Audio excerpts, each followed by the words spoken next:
He caught his wife cheating on him at her office Christmas party, so he hired a private detective, collected evidence, and disappeared without a trace before she returned. I wasn't supposed to be at her office Christmas thing. Honestly, I'd planned on skipping it entirely, and those events always feel like someone dumped tinsel on a performance review. But on the drive home from work, something told me to swing by. Call it intuition, or maybe the universe just wanted to see if I could take a punch. The place was one of those downtown hotels that thinks dim lighting counts as luxury. I stepped off the elevator and heard the kind of laughter you only make when you think you're safe. Hers. I followed it into a side hallway, away from the music, toward the offices where the real gossip happens. And there she was, my wife. Hands on her boss's chest like she was checking his heartbeat. They didn't even hear me approach. They were too busy rediscovering each other's tonsils. For a second, I just stood there, watching, like maybe I'd woken up in somebody else's life. Then she finally opened her eyes, saw me, and froze. Not guilty, annoyed, like I'd interrupted a meeting. I didn't yell, I didn't cry. I didn't even ask why. I just said, "I'm going home," and walked away. My legs felt like they were made of bad jello, but I made it to the car. On the drive back, my mind wasn't even racing. It was eerily quiet, like the part of me that cared had stepped outside for a smoke break. All I knew was that I wasn't about to let the story end with me being the fool who stayed. By sunrise, I'd hired a private investigator. His name was Crenshaw, and he looked like every man who's ever been divorced twice and blamed both on the system. Exactly the guy I needed. "You want dirt or closure?" he asked. "Both," I said. "But get me the dirt first." He didn't blink. He just started writing. Crenshaw went to work immediately. Phone records, hotel receipts, little candid snapshots taken from a beige sedan parked across from her office. Turns out she wasn't exactly creative with her scheduling. Wednesdays, Fridays, the occasional late client meeting. Like clockwork. Every new photo felt like someone pushing a thumb deeper into a bruise. But each one also steadied me. There's a strange calm that hits you when the truth finally stops running. After a week, Crenshaw handed me a manila folder that felt heavier than it should have. "This is everything," he said. "Enough to scorch earth or walk away clean. Up to you." I took it home, sat on the living room floor, and read every page twice. I didn't cry, didn't rage, I just accepted. Like finally seeing mold once you rip off the wallpaper. Then I made my plan.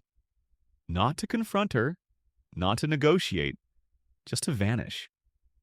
People think disappearing requires drama. Fake passports, burner phones, cutting your hair in a gas station bathroom. In reality, all you need is time and silence, and I had both. I started small, moved my important documents from the safe to my truck, packed clothes into boxes labeled donations, then drove them to a storage unit across town. I canceled memberships, rerouted mail, changed passwords. The house began to feel like a museum of a life I'd stopped living. She barely noticed. She was too wrapped up in her overtime.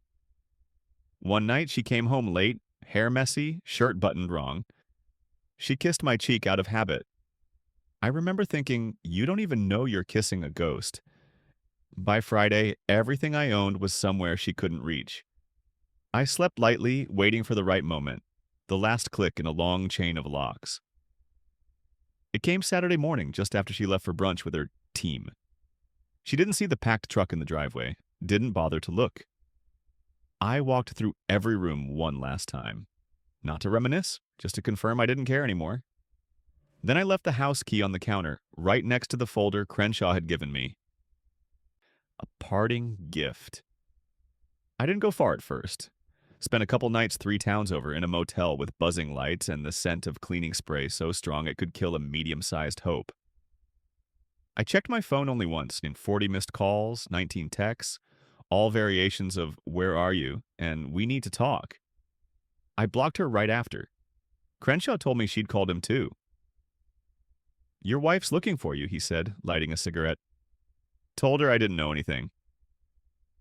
Good man.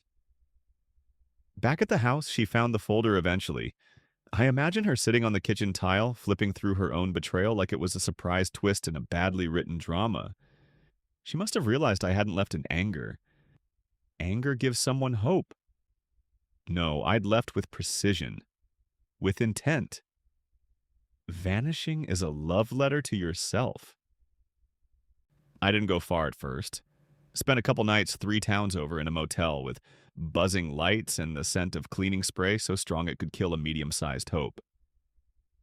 I checked my phone only once. 40 missed calls, 19 texts, all variations of, "Where are you?" and "We need to talk."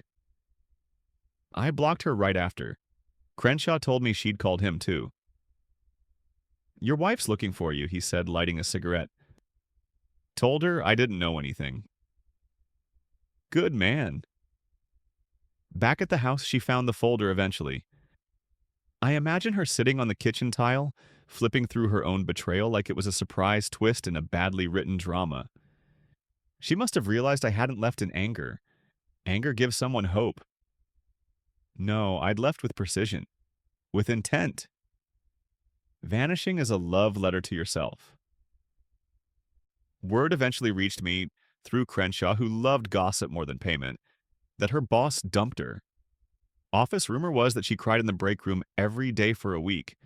They replaced her by the end of the month. She tried emailing me from a new address. Some grand apology about soul searching and mistakes and wanting to make things right. I didn't respond. Some stories don't get rewrites. Instead, I walked down to the diner, got myself a slice of pie, and sat on the back steps watching the sun slip behind the hills.